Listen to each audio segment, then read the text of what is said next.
Olá, pessoal, todo mundo bem? Mais uma aula de matemática básica. Para quem não me conhece, não assistiu os vídeos anteriores, meu nome é Alisson, eu sou professor no cursinho Preparação há 3 anos, ministrando matemática básica. Hoje a gente vai continuar com esse vídeo a nossa explicação sobre radiciação. Nós vimos na aula passada alguns conceitos de radiciação, começamos a ver algumas propriedades, e nesse vídeo a gente vai continuar com as propriedades e fazer alguns exercícios, ok? Então, vou compartilhar aqui agora para vocês o slide para a gente retomar a última propriedade e a gente continuar a partir dela, ok? Deixa eu só compartilhar a minha tela com vocês e vocês vão poder ver o slide, que a gente estava trabalhando na aula anterior, e a gente poder relembrar essas propriedades. Olha só, então, a última propriedade que a gente viu foi a quinta propriedade, que é a de raiz de uma raiz. Ou seja, eu vou ter uma raiz dentro de uma outra raiz. Então, observe. Considerando a raiz enésima da raiz enésima de um número, é possível obter o seu resultado multiplicando seus índices. Então, se eu tiver uma raiz dentro de uma outra raiz, é simples. Eu vou multiplicar os índices, vai ser formada uma nova raiz, e a partir disso eu posso aplicar outras propriedades, certo? Observem aqui, deixa eu dar um zoom para vocês verem melhor. Mas observem aqui, essa raiz aqui é uma raiz quadrada, e eu tenho dentro de uma raiz quadrada uma raiz de quarta ordem. Então, para resolver ela, o que a gente fez? Multiplicou 2 vezes 4, certo? Que deu 8. Vai ficar uma raiz de uma raiz de oitava ordem, desculpa, de 256. Como resolver isso? Se a gente fatorar o 256, como a gente fez na aula passada, a gente sabe que a gente chega em 2 elevado à oitava. Pela primeira propriedade, onde a gente tem o índice igual ao expoente junto com o radicando, o que a gente pode fazer nesse caso? Simples. Eu simplesmente posso cancelar o meu índice com o meu expoente e o 2 sai da minha raiz, vamos dizer assim. Então, a resposta é igual a 2. Então, vamos tentar fazer coisas parecidas agora, certo? Olha só, se a gente for observar aqui, deixa eu olhar no meu rascunho, se eu tiver uma raiz cúbica de uma raiz quadrada de 50. Como resolver isso daqui? Simples. 3 vezes 2, eu vou ter uma raiz, que agora vai ter índice 6, de 50. A gente vai analisar. Dá para a gente fatorar esse 50 aqui? Até que dá. Vamos ver o que a gente pode fazer, se vai valer a pena a gente fatorar ele? 50 dá para dividir por 2, que dá 25. Dá para dividir por 5, que dá 5, e por 5, que dá 1. Então, a gente pode escrever o 50 como 2 que multiplica 5 ao quadrado. Então, reescrevendo, vai ficar o seguinte. Uma raiz de sexta ordem de 2 que multiplica 5 ao quadrado. Consigo aplicar alguma propriedade aqui? Consigo. Observem aqui. Já que eu tenho aqui, basicamente, uma raiz de sexta ordem, e ali dentro eu tenho um 5 elevado ao quadrado, o que eu posso fazer? Vocês lembram que eu posso fazer? Se eu tenho uma multiplicação aqui dentro de uma raiz, eu posso separar em duas raízes com o mesmo índice. Então, eu posso separar ela como uma raiz de sexta ordem de 2, que multiplica uma raiz de sexta ordem de 5 ao quadrado. Aqui, nessa segunda parte aqui, eu consigo ainda aplicar uma outra propriedade. Eu consigo dividir para o mesmo número, tanto o meu índice lá em cima, quanto o meu expoente que está lá dentro com o radicando. Aqui eu consigo dividir por 2. Então, ficaria como raiz de sexta ordem de 2, aqui eu não posso mexer em nada, vezes 6 dividido por 2 lá em cima fica 3, o meu novo índice, e aqui dentro, 2 dividido por 2 dá 1. Então, fica raiz cúbica de 5. Essa é a nossa nova resposta. Ok? Então, observem que eu apliquei a propriedade de raiz dentro de raiz, multiplicando, foi essa parte inicial aqui, e depois eu fui aplicando as outras propriedades. A propriedade que eu posso dividir em duas raízes diferentes quando eu tenho uma multiplicação ali, e os índices têm que ser iguais dessas duas novas raízes, e nessa segunda parte aqui, eu consigo então fazer uma divisão do índice e do expoente também. Ok? Observem agora, por favor, esse outro exemplo que eu vou dar para vocês. é uma raiz quadrada de uma raiz quadrada de 2.000. Como resolver isso daqui? Simples. Quando não aparece nada, a gente sabe que tem índice 2. Então, a minha nova raiz vai ser uma raiz de quarta ordem de 2.000. Certo? Consigo fatorar esse 2.000. Bora lá? Olha só. Dá para dividir por 2, que dá 1.000. Dá para dividir por 2, que dá 500. Dá para dividir por 2, que dá 250. Dá para dividir por 2, que dá 125. Agora, dá para dividir por 5, que vai dar 25. Dá para dividir por 5, que dá 5. Por 5 de novo, que dá 1. Então, aqui eu tenho o quê? O 2 que aparece 1, 2, 3, 4 vezes. Então, 2 à quarta. Que multiplica o 5 que aparece 1, 2, 3 vezes. Então, fica 5 ao cubo. Vou jogar isso lá dentro da raiz. Substituir no lugar de 2.000, 2 à quarta vezes 5 ao cubo. Então, vai ficar uma raiz de quarta ordem de 2 à quarta ordem vezes 5 ao cubo. Propriedade, quando eu tenho uma multiplicação dentro de uma única raiz, eu posso dividir em duas raízes multiplicando com o mesmo índice. Então, aqui eu posso separar, ficando então uma raiz de quarta ordem de 2 à quarta vezes uma raiz de quarta ordem de 5 ao cubo. Primeira propriedade, quando eu tenho o índice igual ao expoente que está junto com o radicando, eu posso cancelar e o número que está lá dentro, meu radicando, sai fora da raiz. Então, vai ficar 2, que multiplica, raiz quarta de quarta ordem de 5 elevado ao cubo. Não dá para fazer nada aqui, então a gente só repete. Então, qual que é a minha resposta aqui? É 2 raiz quarta ordem de 5 ao cubo. Ok? Ah, pessoal, nossa, mas essa resposta ficou muito feia. Não poderia ter deixado lá em cima como raiz de quarta ordem de 2.000? Isso depende muito de como vai estar a sua alternativa na hora de responder as provas, certo? Então tem que observar bastante essas alternativas para ver se eles deixam lá de uma forma mais direta ou se eles deixam de uma forma mais simplificada. Tudo isso depende muito de como vocês vão estar observando essas alternativas na hora da prova. Tudo bem? Então, essa propriedade, então, a gente consegue avançar nela. Olha só, a próxima propriedade, deixa eu diminuir o zoom aqui, é uma propriedade muito legal. Porque é aqui que a gente vê o porquê que a radiciação é uma operação inversa da potenciação. Porque eu consigo transformar qualquer radiciação em uma potência, mas é uma potência de expoente fracionário. Então, essa sexta propriedade, que é a propriedade da potência fracionária, o que ela diz para mim? Que todo radical pode ser escrito na forma de potência com expoente fracionário. Observem, se eu tenho uma raiz de n ordem de a elevado a n, eu consigo escrevê-la como a elevado a n por n. Mas, professor, como é que eu chego nessa fração lá em cima? Simples, a gente vai usar esse macete aqui, ó, muito conhecido, que é o macete do sol e da sombra. Observem bem. Deixa eu apagar a minha tela aqui para a gente fazer alguns exemplos. Vamos pensar comigo. Todo mundo imaginando e voltando lá para o ensino fundamental, quando a gente explica esse conteúdo para as crianças. Olha só, eu tenho um sol bem radiante, bem forte aqui no campo. O que eu tenho? Tem uma raiz aqui de 2, uma raiz cúbica de 2 elevado à quinta potência, certo? Só que esse sol está incidindo sobre essa radiciação. Eu quero escrever ela em forma de fração. O que vai acontecer? O número que está lá dentro, certo? 2, ele vai sair para fora como a minha base, tá? E qual vai ser o expoente? Como que eu vou organizar esse expoente? Regrinha. Quem está no sol vai para a sombra e quem está na sombra vai para o sol. Mas como assim, professor? Sombra e sol? Vamos pensar comigo. Se o expoente é fracionário, uma fração tem uma barrinha de divisão, né? Então vamos colocar essa barrinha aqui em cima. Quem vai ser o meu numerador e quem vai ser o meu denominador? Olha só.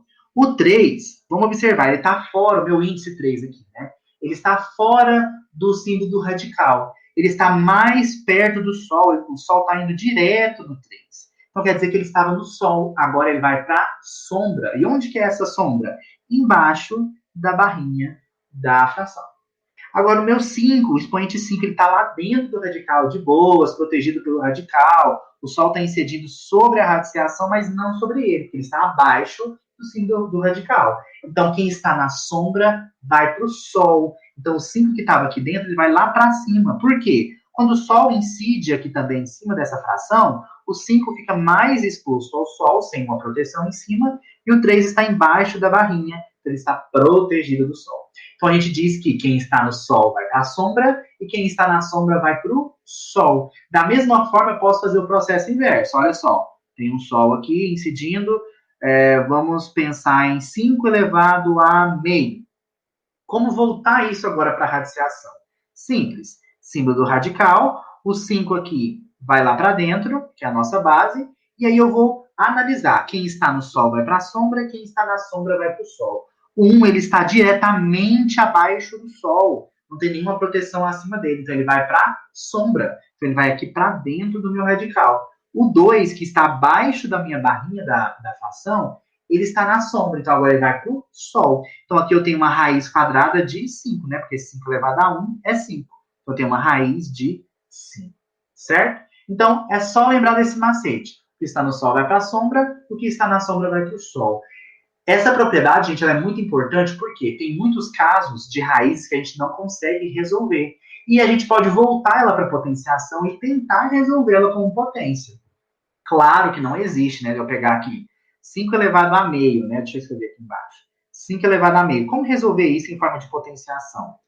É impossível eu multiplicar, né? Porque a gente sabe que o expoente, né, em uma potenciação, ele indica quantas vezes eu vou multiplicar a minha base por ela mesma. Não tem como eu multiplicar a minha base metade de uma vez.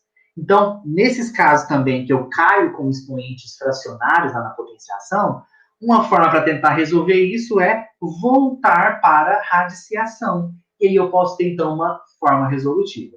Pode ter casos que você, voltando para a potência ou voltando para a raiz, não consiga resolver nada. São esses casos que eu mostrei aqui para você. E aí você vai deixar da forma que a sua alternativa estiver sendo apresentada lá no exercício. Ok? Diante disso, vamos voltar, então, para o nosso slide, para a gente continuar. Agora, a gente sai um pouquinho das propriedades e vai um pouco para a simplificação de radicais, que é a fatoração. Uma coisa que a gente já estava fazendo nos exercícios, né, para explicar um pouco das propriedades, mas eu queria voltar a falar dela com vocês. Olha só. Então, para fazer a simplificação, nós devemos seguir os seguintes passos. Primeiro, fatorar um número em fatores primos. Né? É muito importante isso. Sempre fatorar em termos primos para dar certo essa fatoração. Quem lembra que são números primos? São aqueles que eu só consigo dividir por 1 e por ele mesmo. Exemplo, o número 2. O número 2 eu só consigo dividir por 1 e por ele mesmo. Então, é um número primo. O número 7 é um número primo, porque eu só consigo dividir 7 por 1 e por ele mesmo. O número 20 é um número primo? Não, porque o 20 eu consigo dividir por 2, por 4, consigo dividir por 5, pelo próprio 20, por 10. Então, é um número que tem vários divisores. E os primos são aqueles que só tem 2 divisores, 1 e ele mesmo. Voltando, então, aqui para ver quais são os passos para fazer uma fatoração. Primeiro, fatorar um número em fatores primos. Segundo, escrever o número de forma de potência, que a gente já estava fazendo isso. Terceiro, colocar a potência encontrada no radical e dividir por um mesmo número o índice do radical e o expoente da potência, que é a propriedade que a gente viu anteriormente. Vamos ver alguns exemplos? Olha esse primeiro exemplo aqui, ó. Uma raiz de quinta ordem de 243.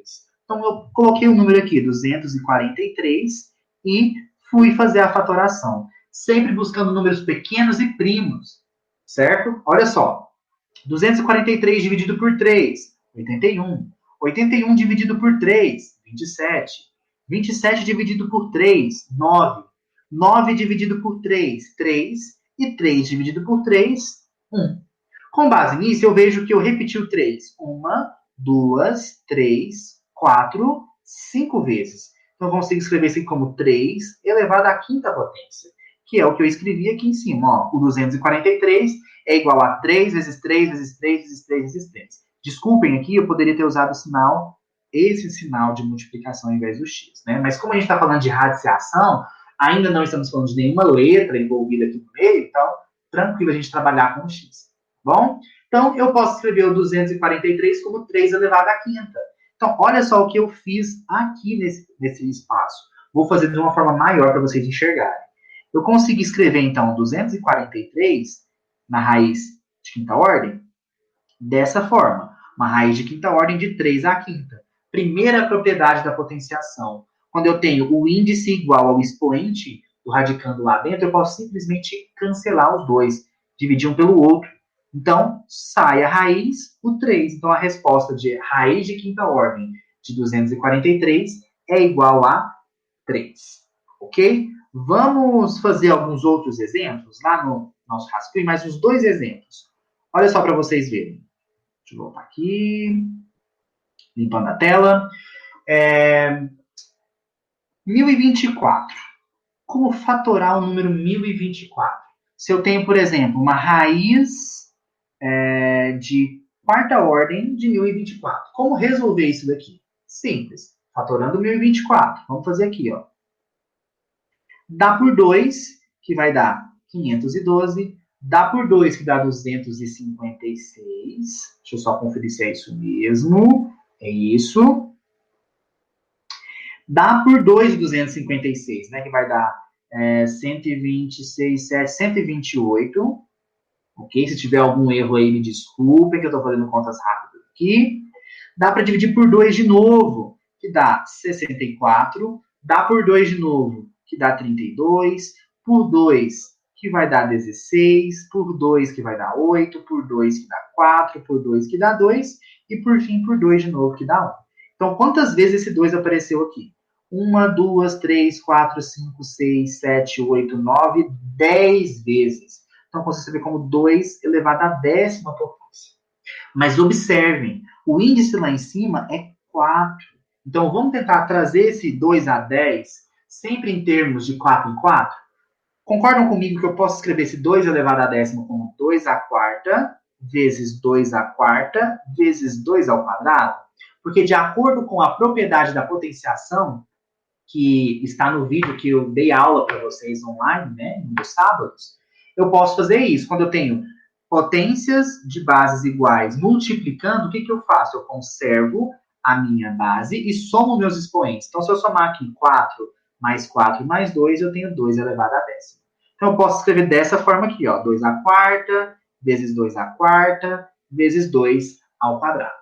Bora lá? Então, a raiz de quarta ordem, eu posso escrever ela como 2 à quarta vezes 2 à... Opa, errei ali. Bora lá. 2 à quarta vezes 2 à quarta vezes 2 ao quadrado. Lembra daquela propriedade da potenciação que se eu tenho uma multiplicação dentro de uma raiz, eu posso dividir em raízes com o mesmo índice? Então é isso que eu vou fazer aqui agora. Vai ficar uma raiz de quarta ordem de 2 à quarta vezes outra raiz de quarta ordem de 2 à quarta vezes uma raiz de quarta ordem de 2 ao quadrado. Observe o que eu vou fazer aqui agora. Aplicar aquela primeira propriedade. Quando eu tenho índice igual ao expoente do meu radical, do meu número que está lá dentro, né? Dentro do radical, eu posso simplesmente simplificar isso daí, né? O famoso cortar. Então, como vai ficar isso daqui? 2 que multiplica. Aqui também sai da raiz, fica 2. E aqui eu tenho 4 dividido, 4 em cima do índice e o 2 lá embaixo. Eu posso dividir tanto no índice quanto no expoente por 2. Ficando, então, 4 dividido por 2 e 2 dividido por 2. 4 dividido por 2, lá no índice vai ficar 2. E dentro, 2 dividido por 2 vai ficar 1. Então, eu vou ter uma raiz quadrada, né, de 2. Posso multiplicar esses dois números que saiu. 2 vezes 2 dá 4. Então, a resposta é 4 raiz de 2. Para a gente não ficar representando sempre esse índice 2 aqui, não. Então, eu consigo simplificar uma raiz de quarta ordem de 1024 e chegar em 4 raiz de 2. Certinho? Diante disso, vamos avançar um pouco mais. Agora, todo mundo já sabe simplificar radiciações. Olha só, voltando lá no nosso slide. Agora a gente vai praticar. Eu quero fazer um exercício com vocês. É um exercício do Enem de 2010, que caiu basicamente trabalhar com potenciação e radiciação no final das contas. É o que eu sempre venho explicando nos meus vídeos e sempre explico para os meus alunos.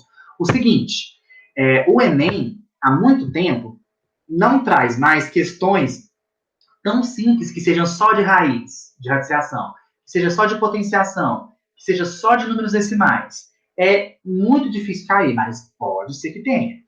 Geralmente, esses conceitos da matemática básica, eles vêm de forma intrínseca em outros conteúdos da matemática, ou da física, ou da química.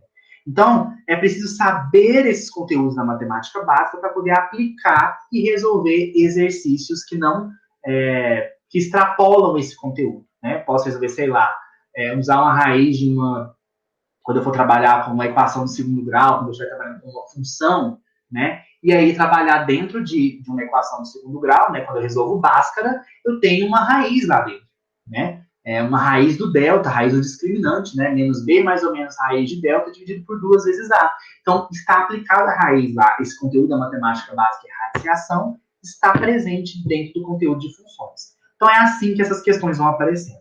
Nesse caso aqui, foi bem simples. Olha só. Embora o índice de massa corporal, IMC, seja amplamente utilizado, existem ainda inúmeras restrições teóricas ao uso e às faixas de normalidade preconizadas. O recíproco de índice ponderal, RP, de acordo com o modelo alométrico, possui uma melhor fundamentação matemática, já que a massa é uma variável de dimensões cúbicas e a altura uma variável de dimensões lineares. As formas que determinam esses índices são: então, o IMC, que é massa sobre altura, observem sempre a unidade de medida.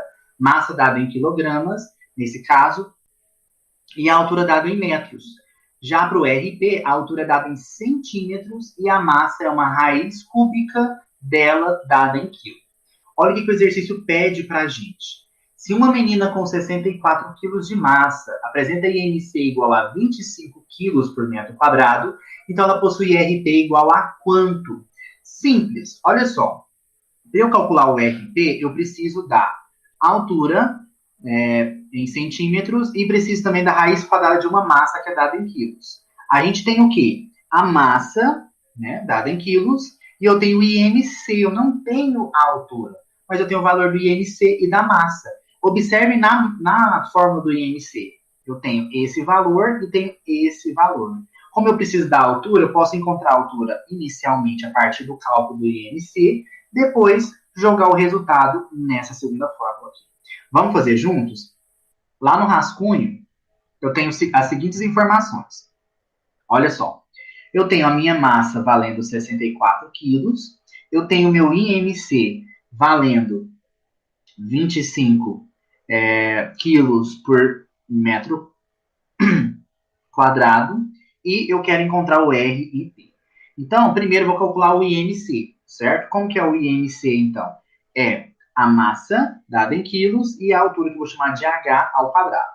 Substituindo, o IMC vale 25, a minha massa 64, e vou encontrar a altura ao quadrado. Eu tenho aqui a igualdade entre duas frações. Aí vocês podem me perguntar, professor, mas duas frações, eu tenho um número inteiro e uma fração. Mas lembra que eu falei para vocês na aula de fração? Que todo número inteiro pode ser escrito em forma de fração. 25 pode ser escrito em forma de 25 sobre 1. E aí eu posso multiplicar cruzado. Certo? Olha só, então. Como que pode ficar isso daí? Vai ficar 25h ao quadrado igual a 64. O 25 está multiplicando o H ao quadrado, vai passar dividindo. Ficando, então, 64 dividido por 25. O H está ao quadrado, eu vou passar a raiz para o outro lado.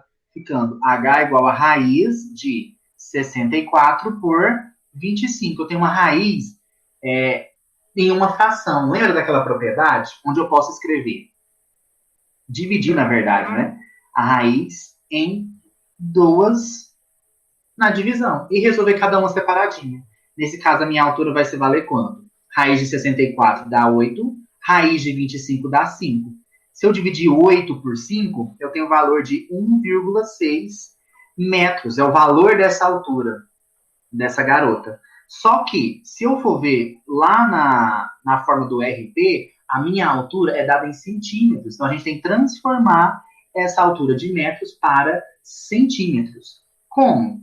Simples, posso fazer uma regrinha de 3, né? Tipo, 1 metro é 100 centímetros. Então, 1,6 metros é quantos centímetros? Multiplicando cruzado, A gente sabe que para passar de metro para centímetro, basta multiplicar por 100. Então, nesse caso, multiplicando 1,6 por 100, eu vou ter, então, 160 centímetros. Também a gente pensa, né? 1 metro é 100 centímetros, então 1,6 vai ser o quê? 100 centímetros mais 60 centímetros, né? Que dá os 160 centímetros, certo? Diante disso, só calcular o RT. Olha só, RT é, no caso, o valor dessa altura, né, dada em centímetros, dividido pela raiz cúbica do valor da massa. Então, calculando, eu vou ter o seguinte RP. Altura, 160. Essa massa ao cubo vai ficar, então, uma raiz cúbica, né, de 64. Calculando isso, eu tenho RP igual 160. Raiz cúbica de 64. É só eu pensar num número que, ao multiplicar 3 vezes por ele mesmo, vai dar 64. Nesse caso, é o 4. Porque 4 vezes 4 é 16. 4 vezes 16 é 64. Então, 160 por 4, eu tenho valor de RP igual a 40. 40 é o quê? Centímetros por quilogramas elevado a 1/3. Por quê? Centímetros, que é o valor da minha altura, dividido pelo quilo, no caso aqui, que é a massa. E por que elevado a 1/3? Porque está dentro de uma raiz cúbica. Temos essa alternativa. Se a gente voltar lá, alternativa E, 40 centímetros por quilograma elevado a 1/3. Ok? Qualquer dúvida, galera, sugestão ou crítica em relação à aula, pode entrar em contato comigo pelo e-mail. Todo minúsculo, tá? alisson_afo@hotmail.com.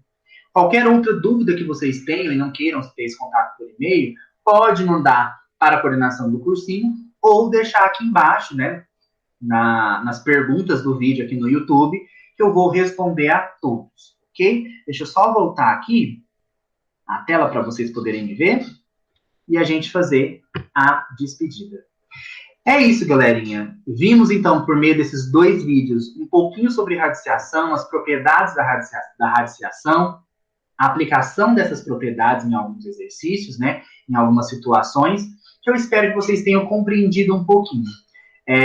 Eu acho, assim, que, como eu falei no vídeo anterior e volto a repetir, se vocês saírem daqui aprendendo pelo menos 10% dessa aula, já vale ter assistido ela.